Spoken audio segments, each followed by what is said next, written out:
बुद्ध होंगे। सभी को मैं प्रणाम करता हूं, सभी बराबर हैं। अब बताइए जो है, क्या किसी अन्य धर्म के व्यक्ति ने, मैं किसी की बुराई नहीं कर रहा हूं, लेकिन यह महिलाओं के अधिकार की बात है, क्योंकि महिलाएं अगर पुरुषों के बराबर अधिकार नहीं पाएंगी तो हम उस समाज को बराबरी का समाज कैसे कह सकते हैं। तो क्या किसी अन्य धर्म के धर्म गुरुओं ने महिलाओं को अपने मठों में या अपने बराबर, अपने धर्म गुरुओं के बराबर बैठने की आजादी दिया, उनके बराबर बात करने की आजादी दिया? नहीं दिया। तो सवाल यहाँ पे है, पूरी दुनिया में लिखित संविधान का पहला प्रारूप भारत में मिलता है, इसलिए भारतीय संस्कृति महान है। महान इस संदर्भ में है कि मानवता की कितना ज्यादा वो वकालत की है। सम्राट अशोक के जो शिलालेख हैं, उनके राज्य के जो आदेश हैं, वो मानवता के लिए हैं। उनके शिलालेख पढ़ लीजिए, उनके स्तंभ लेख पढ़ लीजिए। आप किसी भी संग्रहालय में चले जाइए, सारनाथ चले जाइए, रोमिला थापर की किताब एंशिएंट हिस्ट्री आप पढ़ लीजिए, the early history of India Vincent Smith को पढ़ लीजिए। विंसेंट स्मिथ की किताब the early history of India को रिफरेंस बना करके revolution and counter revolution doctor B.R. Ambedkar ने लिखा। एच ब्लंट की किताब पढ़ लीजिए, बहुत सारे विद्वानों की किताब पढ़ लीजिए, खासकर एंशिएंट इंडियन हिस्टोरियन किताब पढ़ेंगे तो आप पाएंगे तथागत बुद्ध के जो संदेश थे, मानव मूल्य पर निर्धारित संदेश थे, उसको किस तरह से अपने राज्य का संदेश बना करके, शासनादेश बनाकर सम्राट अशोक ने शिलालेख लगवाए और 84,000 स्तूपों का निर्माण करवाया। ये ह्यूमन राइट्स की वकालत थी। लेकिन उसके बाद में हम देखते हैं हमारे देश में मनुस्मृति लिखी जाती है। मनुस्मृति में लिखे जाने के बाद सारी चीजें उलट दी जाती हैं। आज इस सभागार में जितनी भी यहाँ पे लड़कियां बैठी हैं, इनके लिए एक बार आप लोग जरूर ताली बजाइए, क्योंकि पहली बार में कुछ लड़कियां यहाँ पे देख रहा हूँ। अगली बार ये पूरी संख्या भर जानी चाहिए वहां तक कुर्सी जो है। तो हम देखते हैं जो है, नहीं इस बार बड़ी ये संख्या आती है कई सालों से, बहुत अच्छी बात है।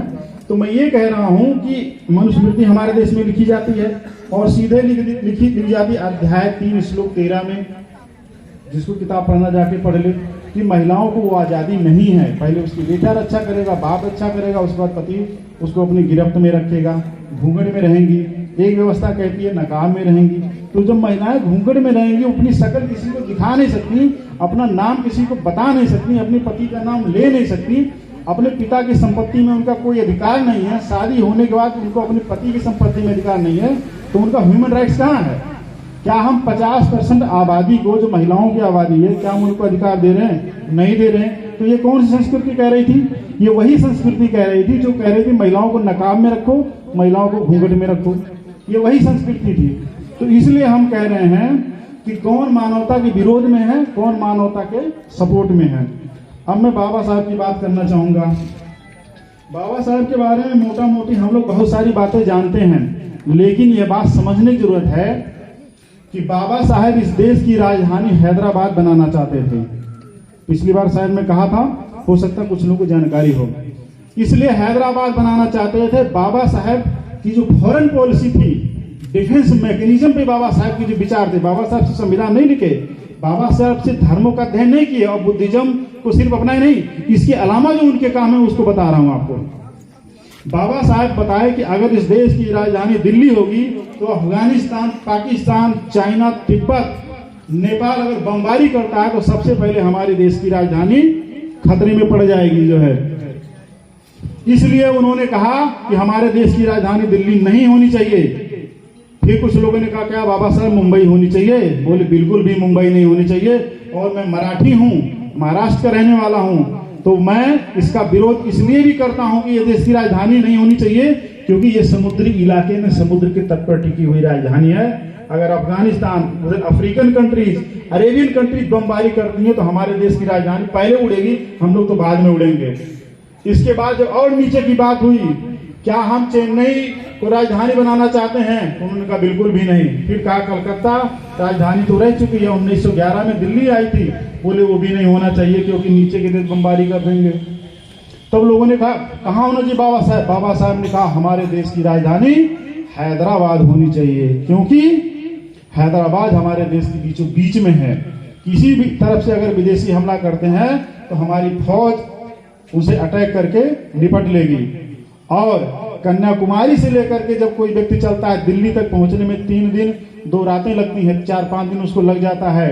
और अगर अंडमान से चलता है तो पता नहीं कितने दिन लग जाता है।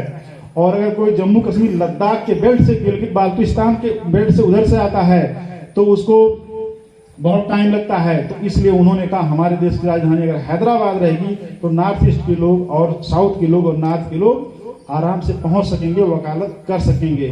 तो आप बताइए डिफेंस मैगजीन पे बाबा साहब की कितनी बड़ी बात रही है। बाबा साहब ने एग्रीकल्चर पे कितना बड़ा प्रोजेक्ट साइन किया।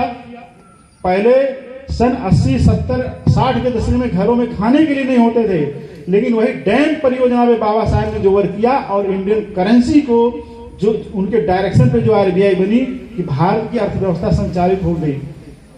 मोदी ने जो नोटबंदी किया था, बाबा साहब ने कहा कि अगर किसी देश में भ्रष्टाचार हो कुछ टाइम के बाद वहां की करेंसी चेंज कर देनी चाहिए।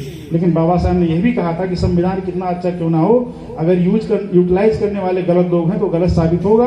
करेंसी को जिस तरह से बंद किया गया वही फार्मूला नुकसानदायक साबित हुआ। बाबा साहब ने कहा कि डेमोक्रेसी आपके लिए बहुत फायदेमंद है, बहुत खतरनाक भी है, क्योंकि जो आपकी जो विधायिका है, कार्यपालिका, न्यायपालिका, व्यवस्थापिका जो है, ये एक दूसरे के प्रति जवाबदेह हैं। इस प्रक्रिया में डेमोक्रेसी स्लो हो जाती है। इसलिए कोई परियोजना जो लॉन्च की जाती है तो आप तक बहुत लास्ट में पहुंचती है। परिणाम ये होता है कि डेमोक्रेसी का प्रोसीजर स्लो का स्लो ही रह जाता है। कोर्ट में केसेस फाइलें पड़ी रह जाती हैं। जो तमाम परियोजनाएं आती हैं फॉलो नहीं हो पाती हैं। यूनिवर्सिटी, कॉलेज में और जो है तमाम जो वैकेंसियां हैं, तमाम पदों पे कर्मचारियों की, शिक्षकों की, वो भरी नहीं जाती हैं। ये कार्यपालिका, व्यवस्थापिका, न्यायपालिका फेल्यूर है डेमोक्रेसी में। ये बाबा साहब ने डेमोक्रेसी को इस मीनिंग में क्रिटिसाइज भी किया था। इसलिए कहा था कि जनता सर्वोपरि होगी। अगर जनता ढीला रवैया अपनाएगी, दारू पी के अपना वोट बेच देगी तो आप नाकाम हो जाएंगे। इसलिए माननीय कांशीराम ने कहा था कि अपने वोट की रक्षा अपने बहू बहन बेटियों की हिफाजत से ज्यादा करो, और बेटी और वोट जिम्मेदार हाथों में सौंपे जाते हैं। ये माननीय कांशीराम साहब का सेंटेंस था। तो इसलिए मैं कहना चाहता हूं डॉक्टर BR अम्बेडकर को समझने के लिए इंडियन सोसाइटी को, साइकोलॉजी को समझना पड़ेगा कि उन्होंने किस तरह से इंडियन सोसाइटी की नब्ज को टटोल करके समझाया था। डॉक्टर BR अम्बेडकर एक व्यक्ति नहीं, विचारधारा है। लेकिन हम देखेंगे साथियों, अनुसूचित जाति में भी कुछ जाति के लोग भी अम्बेडकर जयंती मनाते हैं। क्या डॉक्टर अम्बेडकर सिर्फ उनके थे? नहीं। अगर किसी को ये लगता है कि कुछ लोग जयंती मना के संविधान सभा की रक्षा के लिए, संविधान की रक्षा के लिए, रिजर्वेशन की रक्षा के लिए कूद करके जान दे के उसकी रक्षा कर लेंगे और हम सेफ रहेंगे, तो ये बात आप ही जान लीजिए। जब सैनिक ज्यादा होते हैं और लड़ाई कंसाइज तरीके से लड़ी जाती है तो आपकी जीत बड़ी होती है। संविधान की लड़ाई किसी एक विशेष वर्ग, किसी एक विशेष जाति की नहीं है। संविधान की लड़ाई सामूहिक लड़ाई है। और जिसको ये लगता है कि हम संविधान की लड़ाई नहीं लड़ेंगे और हम उसका लाभ लेंगे, तो आप लाभ ले लेंगे, लेकिन आपकी आने वाली पीढ़ियां उसका लाभ नहीं ले पाएंगी। ये भी दावे के साथ आप लिख लीजिए किताबों में जो है। जिस तरीके से प्राइवेटाइजेशन हो रहा है, बाबा साहब डॉक्टर BR अम्बेडकर यही बात कहते थे, आपको सरकारी नौकरियां सरकार से मिल जाएंगी। लेकिन जब लोग प्राइवेटाइजेशन करने लगेंगे, प्राइमरी स्कूलों में आप जाते थे, हर वर्ग के टीचर जाते थे, हर वर्ग के बच्चे जाते थे, अच्छे से पढ़ाते थे। लेकिन उसी के पहले प्राइवेट स्कूल खोल दिया। प्राइमरी स्कूल से लेकर के विश्वविद्यालय तक प्राइवेट हो गए। अब प्राइमरी स्कूल से लेकर सरकारी विश्वविद्यालय तक कोलैप्स कर रहे हैं आपकी आंखों के सामने। आप पढ़ना चाहते हैं प्राइवेट में, पढ़ाना चाहते हैं सरकारी में, नौकरी कैसे रहेगी जब बच्चे ही नहीं रहेंगे? एक टाइम ऐसा आएगा, पढ़ने वालों की संख्या ज्यादा रहेगी लेकिन आपको नौकरियां नहीं मिलेंगी। इसी लोकतंत्र में संविधान के रहते हुए इससे बड़ा हसर आपका कुछ और नहीं होगा। इसको चिंतन मनन करने की जरूरत है। संविधान की रक्षा इन अर्थों में कीजिए कि गैर जिम्मेदार लोगों को पार्लियामेंट मत भेजिए, गैर जिम्मेदार लोगों को विधानसभा मत भेजिए। जब आपके चुनिंदा लोग विधानसभा में जाएंगे, सरकार आपकी होगी। जब आप कहेंगे कि इस देश के भूमिहीनों को जमीन दी जाएगी और जमींदारों से जमीन लेकर के भूमिहीनों में बांट दिया जाएगा, तब इक्वलिटी आएगी समाज में। आज ये हो रहा है कि जो आपके पास जमीनें थी उसमें आपने थोड़ी सी खेती किया, आपके बच्चे हुए उस जमीनों को बंटवारा हो गया, फिर कोई घर बना रहा, ऐसी कंडीशन आ गया है। आज बड़े बड़े शहरों में लोग फुटपाथ पे रहने को मजबूर हैं, और अगर गांव में भी हैं तो खेती करना दूर, घर बनाने जमीन नहीं है। तो आने वाले टाइम में इसी डेमोक्रेसी बता रहा हूँ, हासिल क्या होगा? संविधान रहते आप फूल माला चढ़ाते रह जाएंगे और आप भीख मांगने की नौबत आपकी आ जाएगी। जिनको ये लगता है कि 5 किलो राशन से हम दुनिया जीत लेंगे, उन्हीं के लिए मैं कह रहा हूं कि जो आपको 5 किलो राशन देता है महीने में, वो 200 रुपया लीटर तेल बेच रहा है। वही जो पूरा महीना आपसे महंगाई के नाम पे लूट लेता है कई हजार रुपया, वो 200 का आपको राशन दे करके आपका कितना बड़ा शोषण कर रहा है सत्ता में बन करके। आप इस चीज को समझिए। और पार्लियामेंट से जो योजनाएं परियोजनाएं लागू होती हैं, उन परियोजनाओं का इम्प्लीमेंटेशन कैसे होगा? आज समाज में जो बड़े स्तर पे हमारे वाम से DS4 बसपा के लोग तैयार थे, क्यों खत्म हो रहे हैं? उसका सबसे बड़ा कारण यह है कि समाज में नकारापन आ गया है। आप बाबा साहब के मिशन को कैसे आगे बढ़ाएंगे? आप समझिए कि अगर कोई व्यक्ति चंदा मांगने जाता है तो उस व्यक्ति को चंदा दीजिए। अगर वो 100 रुपया आप देंगे, अगर वो 50 खा लेगा तो 50 समाज के लिए लगाएगा। लेकिन अगर आप 200 रुपये का आप दारू पी जाएंगे, वो कहाँ लगेगा? या किसी को पार्टी के नाम पे पिला देंगे, वो कहाँ लगेगा? या शादी में फालतू खर्च कर देंगे, वो कहाँ लगेगा? या किसी भी तरीके से अपनी अर्थव्यवस्था को गलत तरीके से लगा देंगे तो क्या होगा? डॉक्टर BR अम्बेडकर का मिशन इस बात का मिशन है कि इस देश का ये जो भूमि संसाधन है उस पर कब्जा करो, इस देश का जो जल संसाधन है उस पर कब्जा करो, इस देश का जो माइंस उस पर कब्जा करो। मैंने कुछ साल पहले एक रिपोर्ट निकलवाई थी RTI के माध्यम से कि देश के जो बड़े बड़े सेक्रेटरी हैं, जितने मिनिस्टर हैं, उनके मिनिस्टर में जो असली कागजी कार्रवाई करता है वो उसको सेक्रेटरी कहते हैं। उस देश का जितने भी टॉप लेवल के सेक्रेटरी थे, SC ST OBC कोई नहीं था। अब उसमें कितना घोटाला हो रहा, कोयला मंत्रालय में कितना घोटाला हो गया आपको जानकारी है? नहीं। रेलवे में कितना घोटाला हो गया आपको जानकारी है? नहीं। कौन मालामाल हो जा रहा है? जब जमींदारी थी, भारत की अर्थव्यवस्था एग्रीकल्चर आधारित थी, तब गांव का जमींदार लाठ लेकर के आपके बुजुर्गों से काम करवाता था, भरपेट खाने को नहीं देता था, लाठियां मारता था, आपकी डोलियां रुकवा लेता था। वही जमींदार जब ये देखा कि अब खेती से अर्थव्यवस्था को संचालित नहीं किया जा सकता, अपनी 500 बीघे में से 200 बीघा जमीन बेच करके शहरों में आकर के बड़े बड़े शोरूम खोल दिया, बड़े बड़े होटल हॉस्पिटल्स खोल दिया, बड़े बड़े अय्यासी के अड्डे खोल दिए, बड़े बड़े प्राइवेट बसेस चला दिए। आप ये भी देख लीजिए, सरकारी बसेस के पैरेलल प्राइवेट बसेस चल रहे हैं, सरकारी हॉस्पिटल के पैरेलल प्राइवेट हॉस्पिटल चल रहे हैं, सब कुछ प्राइवेट हो रहा है। आपके हाथ में रहेगा क्या? अगर सरकारी तंत्र नहीं रहेगा, सरकारी अर्थव्यवस्था नहीं रहेगी, तो डेमोक्रेसी का आप कोई भी लाभ नहीं ले पाएंगे। डेमोक्रेसी मीनिंगलेस है आपके लिए। आप ये जान लीजिए, आज के आने वाले 50-60 सालों में वह हश्र होगा जो जमींदारों के दौर में नहीं भी हुआ था, क्योंकि जमींदारों के दौर में जमीनें ज्यादा थी, भारत की जनसंख्या कम थी, लोग जंगलों में चले जाते, बिहारों में चले जाते थे, पैदा ज्यादा होते थे, मर भी ज्यादा जाते थे, किसी तरह से सरवाइव कर लिए। लेकिन आज के दौर में आप पैदा ज्यादा हो रहे हैं, मर कम रहे हैं, नौकरी आपके पढ़ने वाले बच्चे ज्यादा, नौकरी पाने वाले नौकरियां कम है, नौकरी आपके कम बच्चे पा रहे हैं। आपका कितना बड़ा हश्र होगा। तो यह चीज समझने की जरूरत है कि डॉक्टर BR अम्बेडकर, बाबा साहब मानवर कांशीराम जिस मिशन को अपने दौर में लगाए, आज के दौर की क्या नीतियां हैं, इस चीज को समझना जरूरी है। इसलिए अब समझना यह है कि इस दौर में जो हमारा दुश्मन सत्ता में बैठा है और इतना ताकतवर है, उसको कैसे तोड़ सकते हैं? उसकी ताकत है सांस्कृतिक ताकत, क्योंकि आप उसकी पूजा करते हैं और जो पूजा करता है उसी को खिलाफ बरगला देता है और जाता है धर्म युद्ध करवा देता है। आप टोटली बाइकआउट कीजिए, आप अपने कल्चर को एस्टेब्लिश कीजिए, आप बुद्धिज्म को एस्टेब्लिश कर दीजिए। दुनिया में जो कौम सांस्कृतिक रूप से मजबूत होती है वही कौम शासक जमात बनती है। जैसे अंग्रेज क्रिश्चियनिटी को मानते थे, क्रिश्चियन कल्चर के द्वारा बहुत मजबूत थे, इसलिए पूरी दुनिया पे रूल किए। मुसलमान इस्लामिक कल्चर को मानते हैं, बहुत मजबूती से मानते हैं, पूरी दुनिया पे रूल किए। 850 साल तक यहाँ पे मुसलमानों की हुकूमत थी।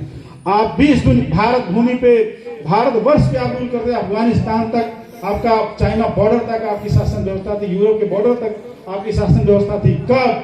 जब आपके देश में बुद्धिज्म का राज था, जब बुद्धिस्ट कल्चर था आपका। आज आपके घर में, घर आपका है, तस्वीर किसी और की लगी है, घर आपका है, नाम कोई और रखने आ रहा है, घर आपका है, पूजा कोई और करवा जा रहा है, शादी आपकी हो रही, शादी कोई और करवा रहा है, मतलब सब कुछ आपका शोषण कर रहा है। और अधिकार कौन दिया? चरण छू रहे हैं आप किसका? इसलिए आप जब तक सांस्कृतिक रूप से मजबूत नहीं होंगे, आपके घर में इक्वलिटी नहीं आएगी। आप बुद्धिज्म मानने लगे, आपकी बहन बेटियां प्रोग्राम्स में आने लगी, मंचों पर बैठने लगी, भिखुड़ी बनने लगी, जज बनने लगी, मुख्यमंत्री बना दिया आपने बहन जी को, इक्वलिटी की बात किया। लेकिन जब तक आप उस कल्चर को मान रहे थे, आप पीछे थे। अब बाबा साहब के एक संदर्भ में कुछ चंद बातें कह के मैं बात खत्म करना चाहूंगा। संविधान सभा में बाबा साहब डॉक्टर बी.आर. अम्बेडकर के अलावा कुछ और भी शेड्यूल कास्ट के मेंबर थे। बिहार से चंद्रिका राम थे, ये बारे में शायद किसी को जानकारी हो। चंद्रिका राम जी बिहार से थे। एक सिंगल लेडी शेड्यूल कास्ट में थी जो है दक्षायनी, उनका नाम था, वो साउथ की रहने वाली थी, वो भी संविधान सभा में थी। जब अपने समाज के मंचों से आप ये बताएंगे कि बाबा साहब के संघर्षों का यह नतीजा था कि 8 लोग संविधान सभा का मेंबर बने थे, उसमें एक हमारी बहन भी थी, तो हमारी बहनों का सीना गर्व से चौड़ा हो जाएगा। ये भी जो पार्लियामेंट पहुंचने के लिए संघर्ष करेंगे। बाबू जगजीवन राम जी थे। एक बात और कहना है कि डॉक्टर बी.आर. अम्बेडकर के खिलाफ, उनके आंदोलन के खिलाफ कुछ लोगों के दिमाग में जहर घोला जा रहा है। कुछ आदिवासी लेखकों के साथ कुछ संघ की ताकतें लग गई हैं, तो घूम घूम करके ये बता रही हैं कि डॉक्टर बी.आर. अम्बेडकर आदिवासियों के हितों के खिलाफ थे। अब पूरा आदिवासी वर्ग इस देश की परिधि पे, पेरिफेरी पे है, इस देश के इंटीरियर एरिया में आपके खिलाफ हो जा रहा है। आप जान ही नहीं पा रहे क्यों हमारे खिलाफ हो रहा है। कहा जा रहा है कि डॉक्टर बी.आर. अम्बेडकर क्या नाम है, आदिवासियों के हितों की वकालत नहीं किए, उनके हितों की वकालत तो बिरसा मुंडा किए, जयपाल सिंह मुंडा किए, क्योंकि डॉक्टर बी.आर. अम्बेडकर ने आदिवासियों में जातियां पैदा कर दी जो कि आदिवासियों में जातियां थी ही नहीं। अब सवाल यह है कि डॉक्टर अम्बेडकर ने आदिवासियों में जातियां कैसे पैदा की। कुछ लोग कहते हैं आदिवासियों को डॉक्टर बी.आर. अम्बेडकर ने संविधान में लिख दिया अनुसूचित जनजाति। जब जाति थी नहीं तो जाति कैसे लिख दिया। ये बात आप लोग को समझ में आ रहा है ना, जाति हो गई ना। अब मैं इसको क्लियर करता हूं। Doctor B R. अम्बेडकर अंग्रेजी में संविधान लिखे थे, हिंदी में लिखे थे, अंग्रेजी में लिखे थे ना। अंग्रेजी में शेड्यूल क्या नाम है, आदिवासी क्या कहा जाता है, शेड्यूल ट्राइब कहा जाता है ना। अब इसका हिंदी अनुवाद क्या होगा, शेड्यूल माने अनुसूची और ट्राइब माने आदिवासी। तो शेड्यूल ट्राइब का मतलब क्या हुआ, अनुसूचित आदिवासी, ना कि अनुसूचित जनजाति। अनुसूचित जनजाति कौन किया, वही जातिवादी लोग जो सदियों से जातिवाद फैलाए। डॉक्टर रघुवीरा जो रावलपिंडी का रहने वाला था, जनसंघ का मेंबर था, बाद में वही जनसंघ की बीजेपी बनी। सोचिए हमारे आदिवासी समाज में जहां जातियां थी ही नहीं, जहां एथनिक ग्रुप था, उनको कहा कि तुम अनुसूचित जनजाति हो और मर दिया डॉक्टर बी.आर. अम्बेडकर के ऊपर कि डॉक्टर बी.आर. अम्बेडकर चाहते थे अनुसूचित जनजाति लिखकर आदिवासियों में जातियां पैदा करना। तो आप समझ लीजिए डॉक्टर अम्बेडकर अंग्रेजी में संविधान लिखे थे, शेड्यूल ट्राइब लिखे थे, शेड्यूल अनुसूचित जनजाति नहीं लिखे थे। दूसरा वर्ग खड़ा किया जा रहा ओबीसी वर्ग में जाकर के कि डॉक्टर अम्बेडकर सिर्फ दलितों के राइट्स की वकालत किए, अनुसूचित जाति की तुम्हारे लिए नहीं किए। आप एक चीज बताइए, जो दलित हम कहते हैं, दलित माने डिप्रेस, शोषित पीड़ित वंचित, तो शोषित पीड़ित वंचित कौन नहीं है। अगर हम पिछड़ा वर्ग कहते हैं तो पिछड़ा कौन होता है, जो शोषित पीड़ित होता है। तो दलित का मतलब आपने कैसे डिसाइड कर लिया कि अनुसूचित जाति होगा।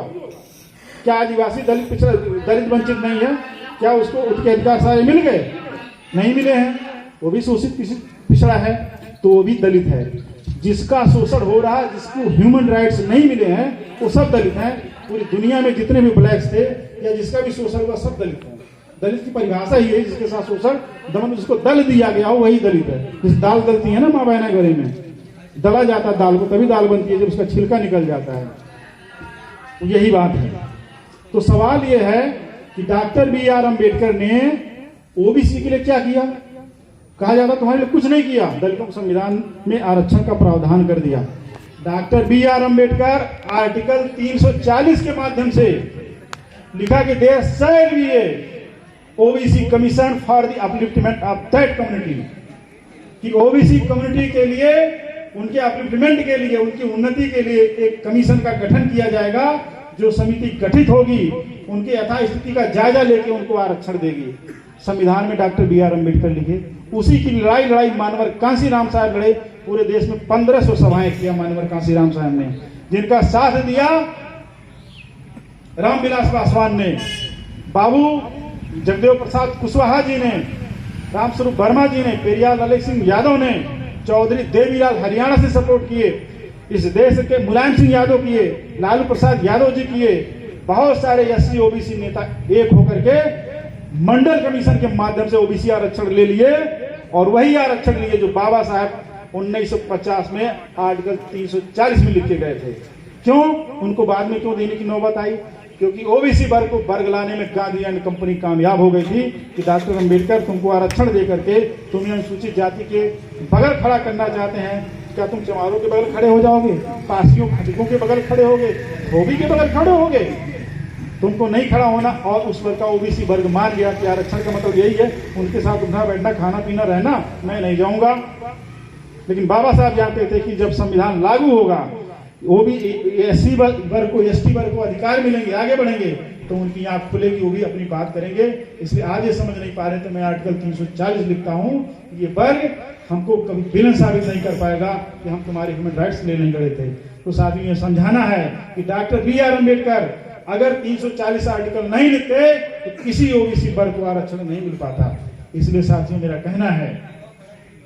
कहना यही है कि डॉक्टर BR अम्बेडकर की कुर्बानी को हम नहीं भूल सकते। एक बात और, अभी बुद्ध प्रकाश जी मंच से कहे कि हम लोग बाबा साहब को भगवान बना दिए, भगवान बुद्ध को भगवान बना दिए, रविदास जी को भगवान बना दिए, ये सब भगवान हैं। आप भी कहेंगे ऐसा क्यों? मैं विद प्रूफ बात करता हूँ, विदाउट प्रूफ बात नहीं करता। भगवान पाली शब्द है और पाली शब्द का अर्थ है कि जो राग और द्वेष से मुक्त हो, जो तमाम विसंगतियों से मुक्त हो, वही भगवान है, जो सम्यक संबुद्ध हो। क्या बाबा साहब बुद्ध के रास्ते पे नहीं चले? बाबा साहब के अंदर ईर्ष्या द्वेष होता, किसी महिला के अधिकार की बात करते? जीवन की जिन सवर्ण महिलाओं ने उनका अपमान किया और पार्लियामेंट के सामने कहा अम्बेडकर मुर्दाबाद, संविधान जो लिख रहे हैं हमारे राइट्स के खिलाफ है, आप हिंदू कोड बिल ला रहे हैं ये हमारे खिलाफ है, अम्बेडकर मुर्दाबाद।